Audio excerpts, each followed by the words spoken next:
Allow me to give a security brief, ground rules, and highlight protocols for this conference.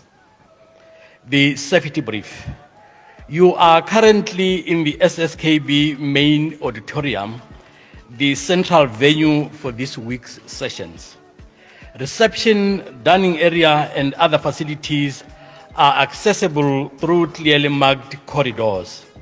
Staff and signage will assist you in navigating the venue as required. Emergency response procedures. In the event of an emergency, trained fire marshals and firefighters are present and prepared to provide immediate assistance. Please follow their instructions promptly and proceed to the nearest exit in an orderly manner to ensure your safety.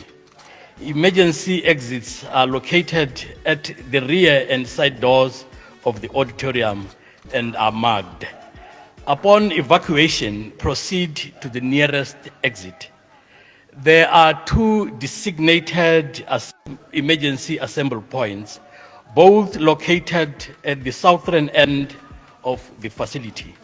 Please move to the nearest of these points where you will be accounted for and receive further instructions.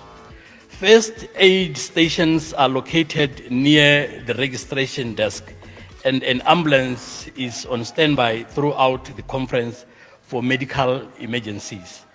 Arrangements are made with the SSKB clinic in case of emergency medical attention. Restrooms location. VVIP and VIP restrooms are located upstairs in the northern direction of the auditorium. They are reserved for officers of the rank of brigadier and above and other senior government officials. They are marked VVIP and VIP in bold letters. General restrooms.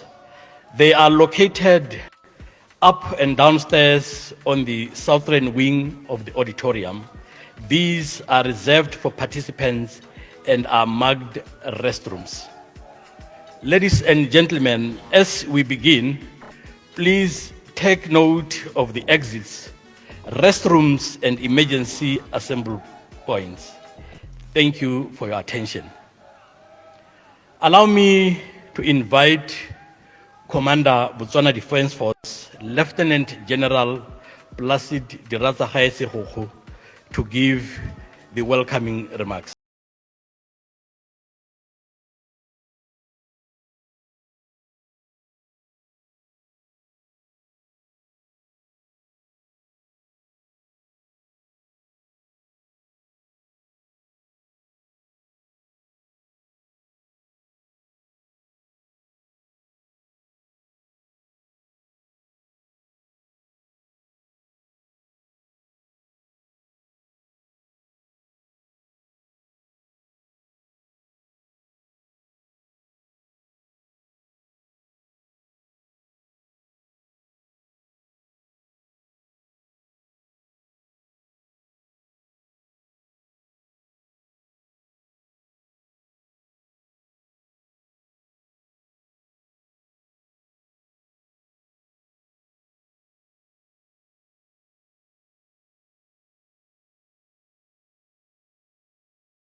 Thank you, Director of Ceremonies, for the opportunity to propose welcoming remarks at this year's 20th BDF Strategic Conference. Thus, in a special way, allow me to warmly welcome Advocate Duma Gideon Boko, the President of the Republic of Botswana and Commander-in-Chief of the Armed Forces, to Seseresakama Barracks.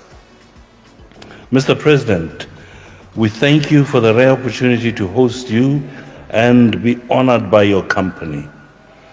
Your presence here today as Commander-in-Chief of the Armed Forces underscores our shared commitment to traverse the complexities of national security, of the national security environment in an era defined by multiple threats, chaos, and opportunities. Once again, Mr. President, we thank you most profusely and wish you Godspeed in your strategic leadership of our military. Mr. President, while it is not the first time that we have hosted you in some of our garrisons, in welcoming you today to the 20th BDF Strategic Conference of 2025, it is important to underline that we meet at a time of rising international conflicts, mounting geopolitical pressures, increasing complexity and volatile security developments that challenge the military to remain professional and apolitical. The emergence and resurgence of non-state actors as competitors, increased terrorism activities globally, and financial and economic instability are some of the transnational challenges that demonstrate the complexity of the modern-day security environment. These multiple crises or conflicts underpin the need for the BDF to have a broader approach to national security. Throughout this myriad of threats and challenges, the nagging question, Mr. President, is what kind of a defense force do you and your government inherit today? Distinguished guests, in my recent expanded presentation before the Parliamentary Public Accounts Committee, PAC, I spoke to the critical and most urgent need to address capital defense capabilities, which have been straining from the obsolescence and inadequacies in addressing modern-day threats and opportunities. The geostrategic landscape is undergoing seismic shifts, defining defense threats, particularly the state actor. While the traditional non-state threats remain omnipresent. We had the opportunity to appraise you of these and many other challenges that our defense force faces, and we trust you and your government shall remain seized with these issues. The second part of that question, of our answer to you, Mr. President, of the question we rhetorically posed, is in my view a very positive one. That despite our ordinary conservative approach to not speaking about ourselves and blowing our own horn, even though it forms our most treasured covenant to our country. Today, Mr. President, allow me to speak publicly on this particular issue. We are a defense force within a constitutional construct that holds a sacred covenant, which we hold with the people we have sworn to defend, the executive we are obliged to serve, to be subservient to, the parliament we must account to, and the judiciary we must humble ourselves to its rulings. Mr. President, your defense force has remained true to being a strong state institution committed to its legal mandate, repulsive of the immense external pressure to act in a manner inconsistent with our role. In a mature and established democratic state like ours, the military is an underwriter of our democratic dispensation and responsible for protecting the country's territory, its people's fundamental rights, freedoms, and our values, as well as ensuring that we have a safe and secure environment to pursue our national interests. At the establishment of our military in 1977, we declared objective civilian control of the military as a prerequisite upon which the exercise of authority by government over the military will be founded. During the recent general elections, in which for the first time in our history as a nation, we witnessed a historic moment in our democracy, where the tools of national power and statecraft were transferred from one political party to another, the BDF was unshaken in maintaining this constitutional obligation and being true to our sacred covenant. As the BDF, we remained professional throughout the pre-election, election, and post-election processes.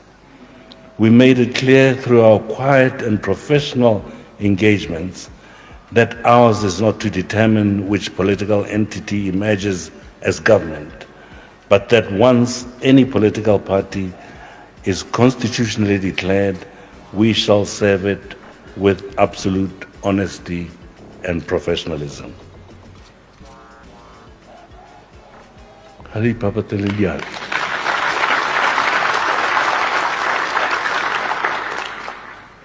Distinguished guests, this to many may look small and insignificant. However, we must look at it within the context of a post-colonial Africa that has, over time, seen numerous unconstitutional changes of government with resulting systemic insecurity for those jurisdictions, and in most instances, the military having played a significant role, if not being the instigators. The history of the BDF speaks to our undying commitment to this noble act of professional military conduct, to the point of making it difficult to be approached to act in a subversive way of our Constitution and the BDF Act. This, Mr. President, is the BDF your government inherits: technically competent warriors, a professional and disciplined, rule-based, united defense force. And for this distinct service to our nation and unparalleled patriotism, I remain immensely proud to be a member of the BDF and serve alongside these officers before you, sir, and the troops they proudly lead, and those who have retired, having served previously with ourselves.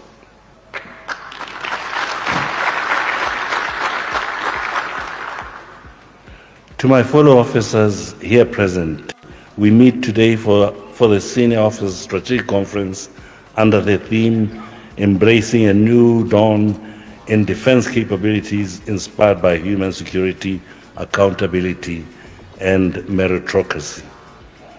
There is no doubt that today we are living in challenging times where the military is faced with uncertainty and instability in the international order. The theme, therefore, challenges us individually and collectively as the organization's strategic leadership to innovate, adapt, and transform the BDF to attain and present a credible deterrence to our nation's adversaries while simultaneously meeting the broader mission requirements in our operations.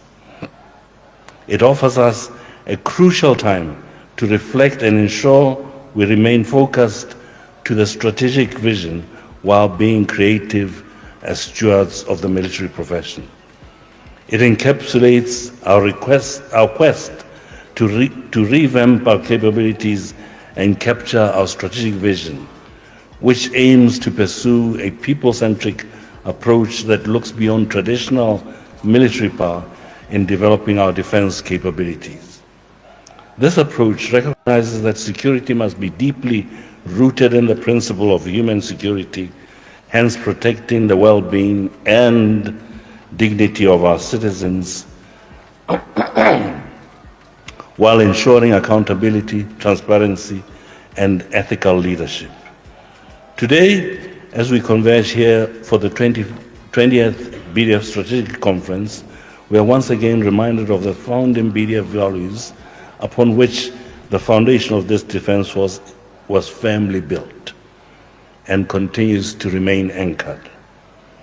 The core values of both courage, loyalty, duty, integrity, esprit de corps, and discipline should remain the guiding principles to rely on as we modernize, transform, and embrace innovation and technological advancements to meet current and future defense demands. In conclusion, Mr. President, your leadership continues to inspire us to push the boundaries of excellence, and today is yet another day when we look forward to your guidance as we prepare to deliberate on key defense and security issues during this conference. I assure you that we will use your guidance to shape the strategic direction of the BDF and reinforce our role in safeguarding national sovereignty, peace, and tranquility along and within our borders in our service to Botswana. Once again, on behalf of all men and women serving in our defense force, I extend a hearty and warm welcome to you, Mr. President, to Cesar Sakama Barracks for this 20th strategic conference. Ke a leboha. A pula ya rena. Thank you.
I may begin on what others call protocol, but I call it piety. Piety, which I'm told is a reverent acknowledgement of all the sources of good in your life and an appreciation of everybody who has given of him or herself to make you who and what you are, and I acknowledge you in that spirit. Let me start with the Minister for State President,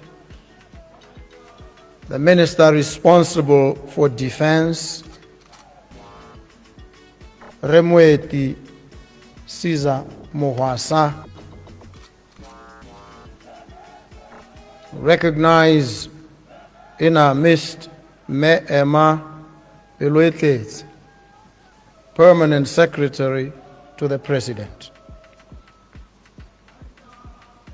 Gratefully acknowledge Lieutenant General Placid Diratsagae Seroko, Commander, Botswana Defense Force. Let me also recognize his deputies. Let me appreciate the presence in our midst of senior government officials, members of the media, distinguished ladies and gentlemen, good morning once again.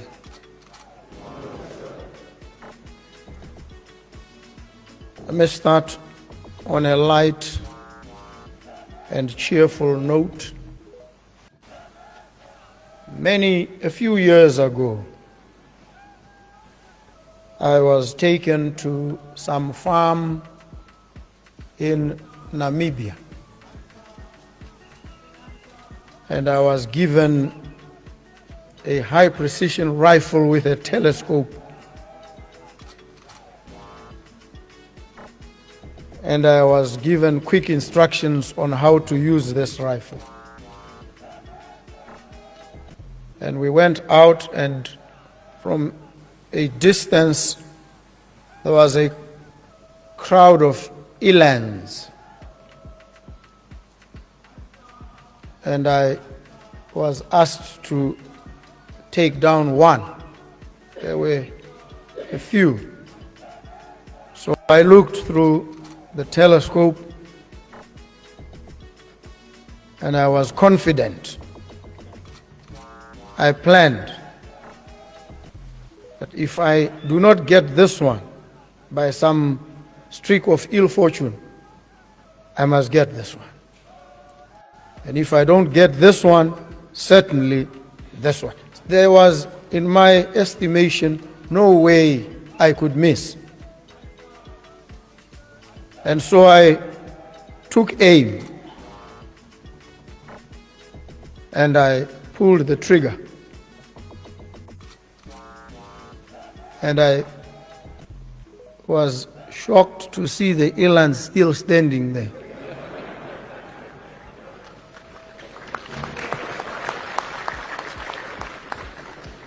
I had the theory. I knew, I was told, I understood very well. But it was actually my first time to do this. And I think instead of going that direction, the bullet went a different direction. And the people I was with, realizing this, stopped and focused on making sure I hit something. It was in the afternoon. We went on until it became dark. I couldn't hit anything. I tried. And at the end of the engagement, I said to the guys, let us all agree, I was never meant to kill anything.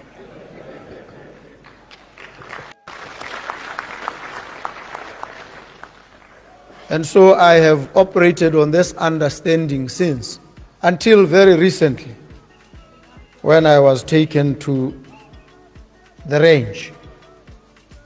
And now I was given proper guidance. And they put a bottle, exactly this, at 50 meters. I hit it with no difficulty. They put it at 100 meters. I blew it up, no difficulty. 200 meters, no difficulty. 300 meters, same story, no difficulty. 500, that's where I stopped. And they said to me, now you are moving into sniper range.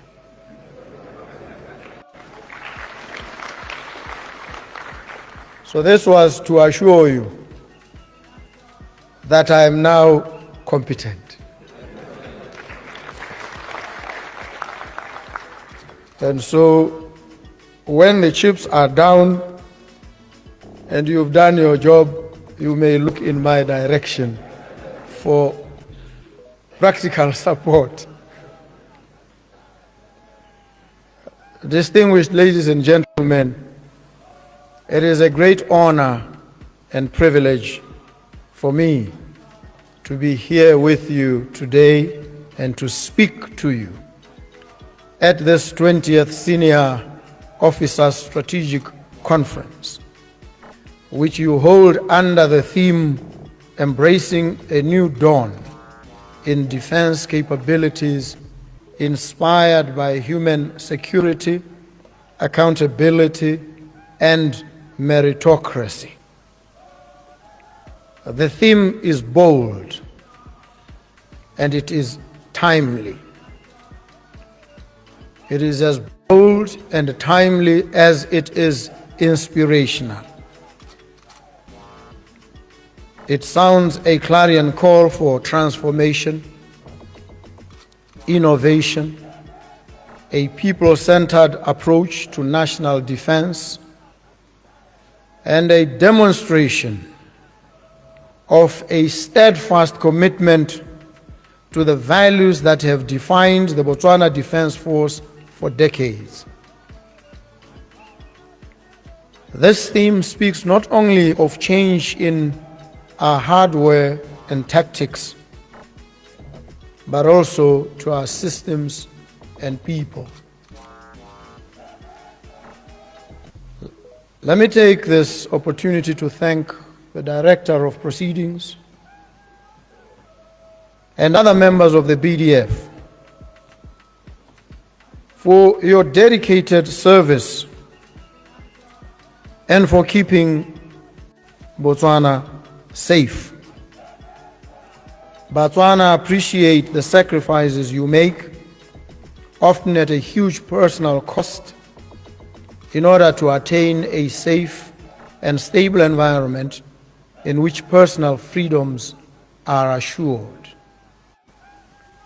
We owe you and the entire membership of the BDF a debt that we can never fully repay. So let me acknowledge here and now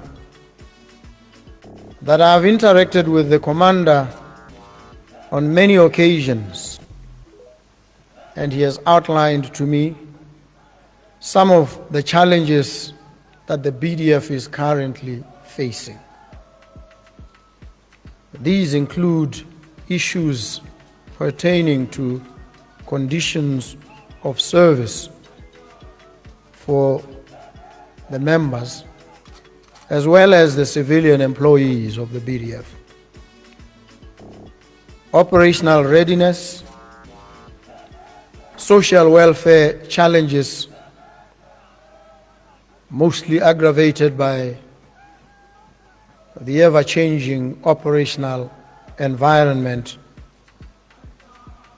in which you exist. I give you my assurance, solemn and serious, that government is committed to ensuring that our military is adequately equipped and resourced for the full range of military operations it has to undertake.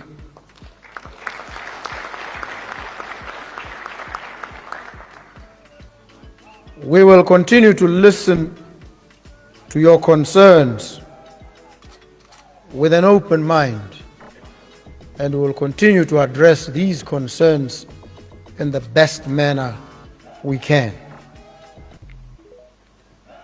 Some of the challenges that face us and you involve issues of pensions,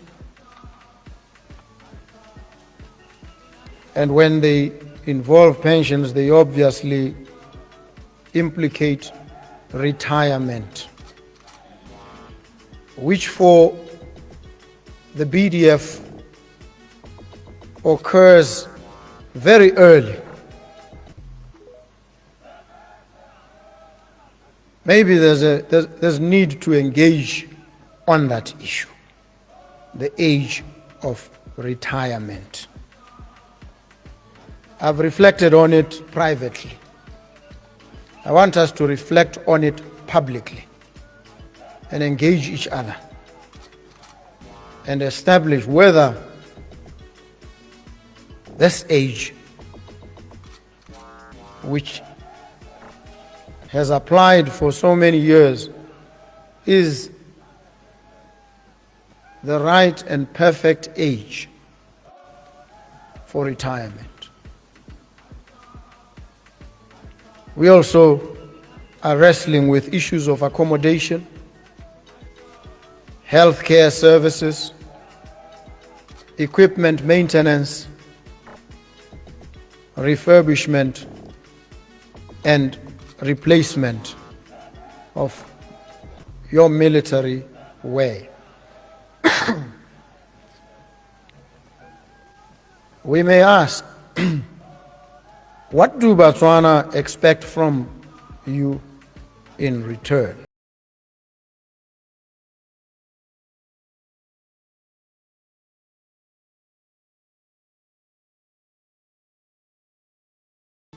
Gatekeepers of all the things that are good and noble about the profession of arms. Botswana reposes special trust and confidence in you to serve them with diligence above all other considerations. Your first responsibility is the protection of life, and you cannot have your members act otherwise.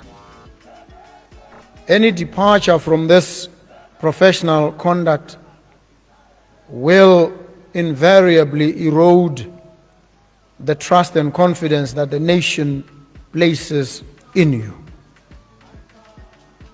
You are the nation's first line of defense.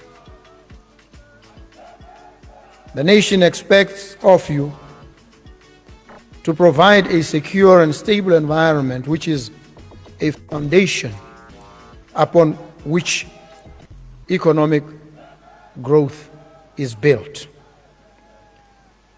This is because your role in maintaining national peace and security directly and indirectly enhances Botswana's attractiveness to foreign investors. One of the investors who had only been in Botswana for 3 days expressed to me how he had fallen so much in love with the country in those 3 days.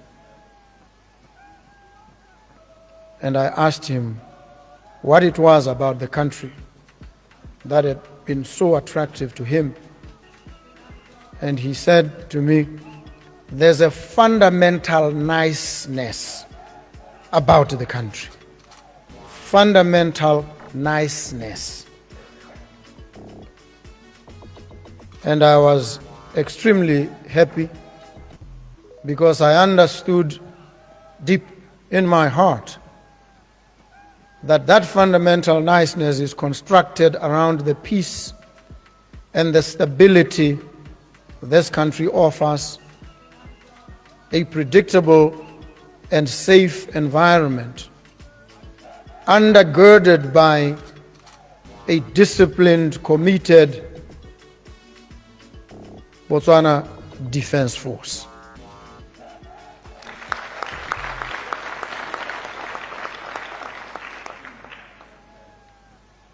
And so I urge and encourage that you continue to be that anchor for the country and its economy.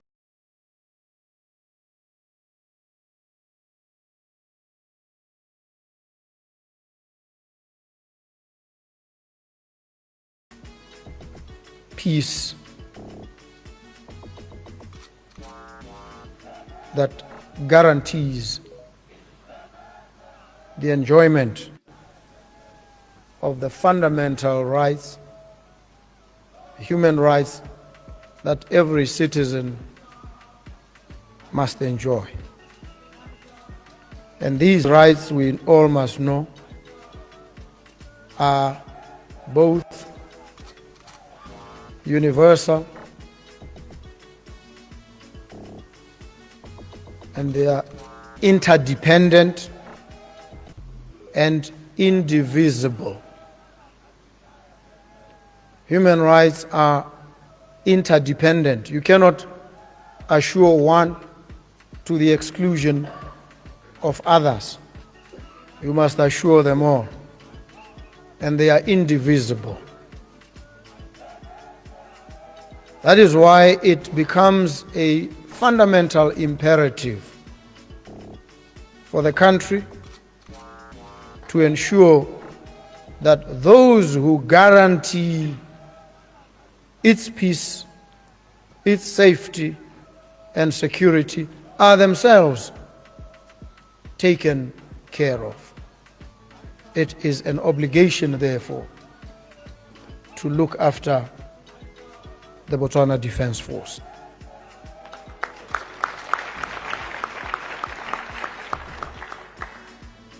It is your work, your commitment that continues to reassure investors that Botswana is a safe destination for capital and innovation in this era of the knowledge economy. And I have said, it is the knowledge economy. If you don't want to say knowledge economy, you can say the experimental economy.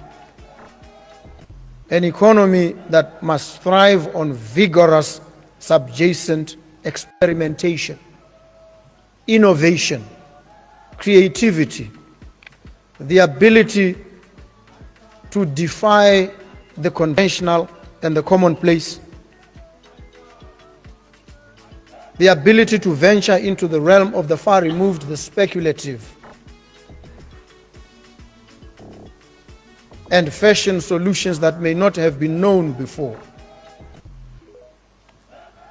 Because if we remain hostages of the current, then we will fail to enter the gates of the future.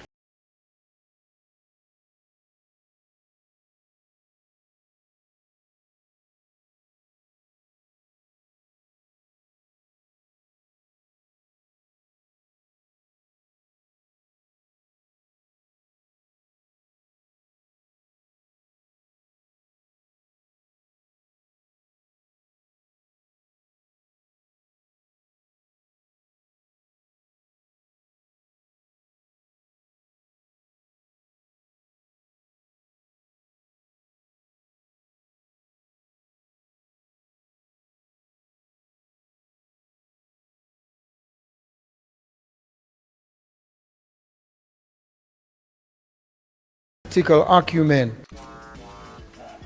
accordingly. Your innovative ideas could could very easily give birth to a defense industry that will not only shorten your supply chain, but can also make you self-sufficient in certain supplies, as well as contribute to economic development. In this regard, I have directed that a feasibility study on setting up a defense industry be prioritized, and your technical input is essential.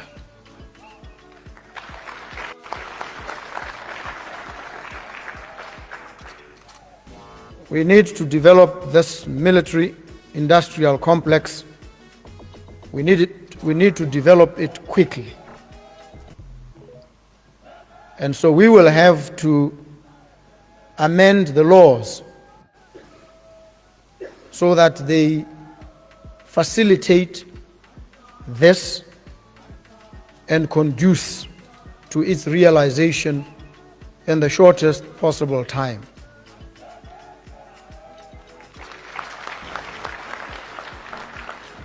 It will present prospects and opportunities for many of you.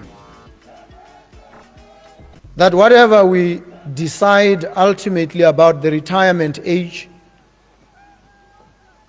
retirement may only mean shifting from active duty into a corollary supportive industry. Who is best placed to be involved in that defense industry than yourselves? And so I'd urge you to attend to this matter with dispatch, because it presents a special opportunity for you.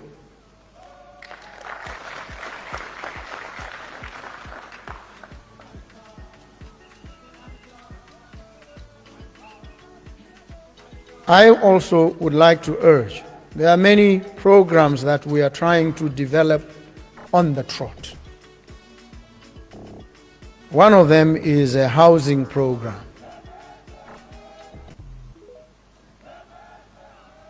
called Bonno Housing Scheme. The bold ambition of this program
So this housing scheme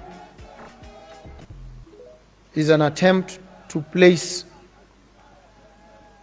immovable property in the hands of citizens, as many of them as we possibly can. And the ambition is to build 100,000 of these houses in the next 3 years. I've said 3. The minister says he wants to do it in 2 years. And so this program is being rolled out in every constituency. The minimum is 1,000 houses. And so wherever you come from,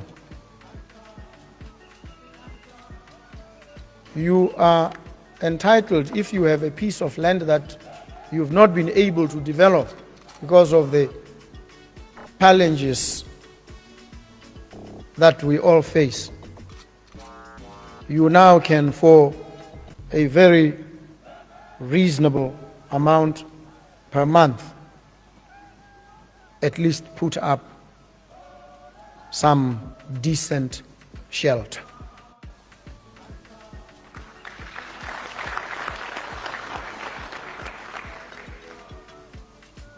The idea is to ensure our citizens have decent accommodation.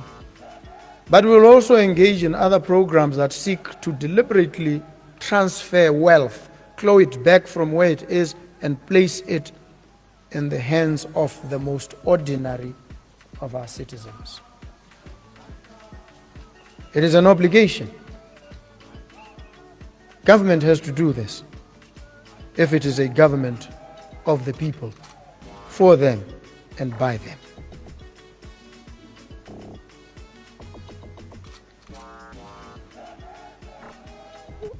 We are also in the process of finalizing the development of a comprehensive national security strategy for this country in order to enhance our security ecosystem. This strategy will provide us with a framework to respond to both external and internal threats, to fashion effective and sagacious, far-sighted security policies, and allocate resources in a manner that strengthens our national resilience. And it will also lead to role clarity in our security environment.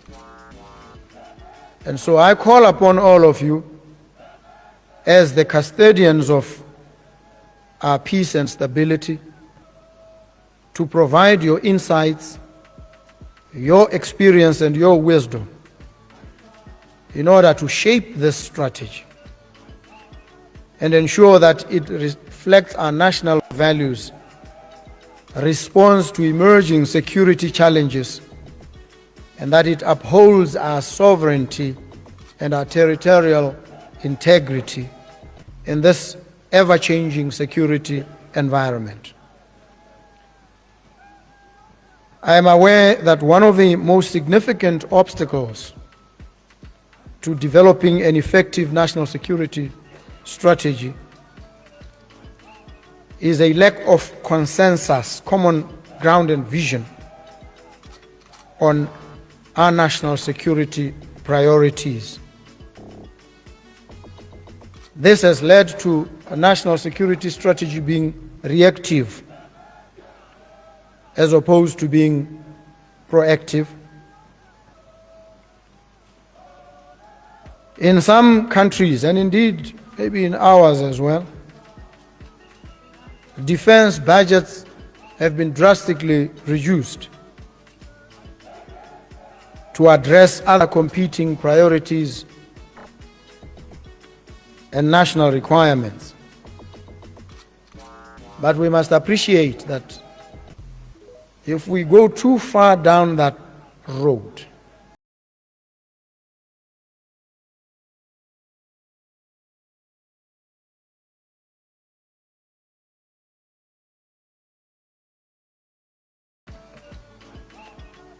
And so we must position ourselves to be ever ready,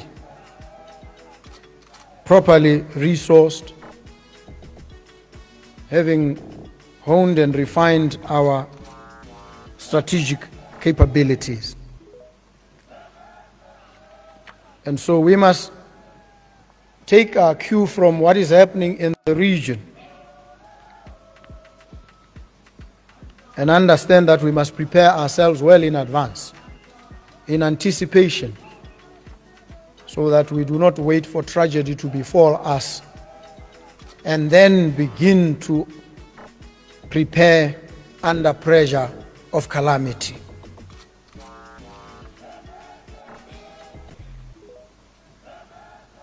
Esteemed senior officers, Botswana's participation in peacekeeping missions stands as an abiding testament to an unwavering commitment to regional stability, unity, and shared progress. Through these missions, we did not only help restore peace in conflict-affected areas, but we also strengthened bonds of friendship with our neighbors. We fostered mutual trust and regional interdependence. Our involvement promotes collective security, it enhances our diplomatic influence, and it reinforces Botswana's role as a responsible and proactive member of the international community. Our active participation in the SADC mission in Mozambique, SAMIM, and the Democratic Republic of Congo, SAMI DRC, evidences this.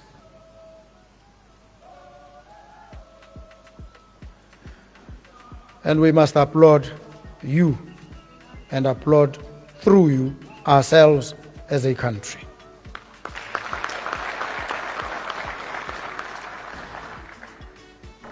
Turning now to people issues, the BDF has made significant strides in gender integration aimed at addressing issues of equality, equity, and inclusivity. This is demonstrated by the active participation of women in peace and security initiatives on a global stage, and further by the command decision to establish the Gender Integration Office in the BDF. Gender mainstreaming is a critical component of the military for operational efficiency and effectiveness.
So I don't have 10 years. I don't have 5 years. I don't have 6 months to decide whether or not and go to court. No, I don't have that time. People, yourselves, need accommodation. And if I'm going to submit myself to a process that will take me 10 years to deliver accommodation to you, then I would have failed you, and failed you spectacularly. So what do we do? We need to ensure that there's transparency, there's openness, there's accountability in each and every process that we undertake. No doubt, that is not negotiable, and that there is no corruption.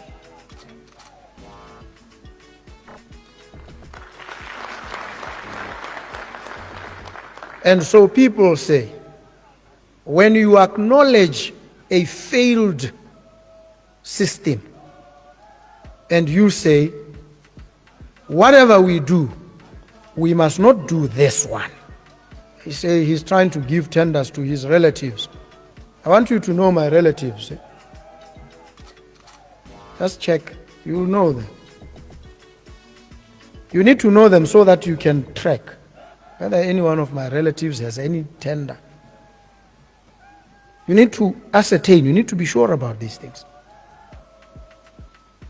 So that when these allegations are flung about, because one is seeking to move from an entrenched system of corruption to something that offers us some redemption, yet you are able to interrogate the allegations. And we must interrogate the allegations together. And so it's going to be very critical for us to find ways of moving away from this corrupt system and engaging in a different one that we can monitor and track, one that delivers results timelessly, within budget, no corruption.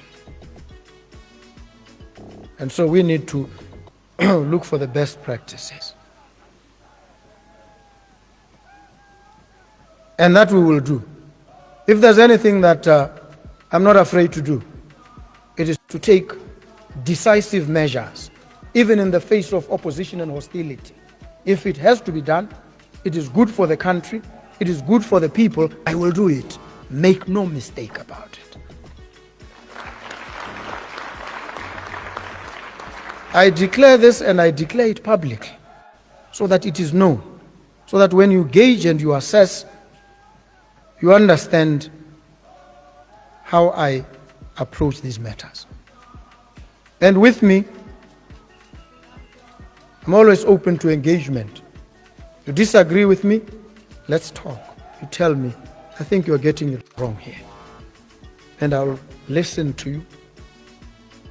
And if I realize you are correct, I will say it to you, but not just to you. I'll also say it publicly. I've been advised by my friend or my colleague that this approach is wrong. I have reassessed. I have come to the conclusion that it is actually wrong, and we self-correct. That's how you operate. Because we're all frail and fallible. This is the concept of bofokoti. This is what it means.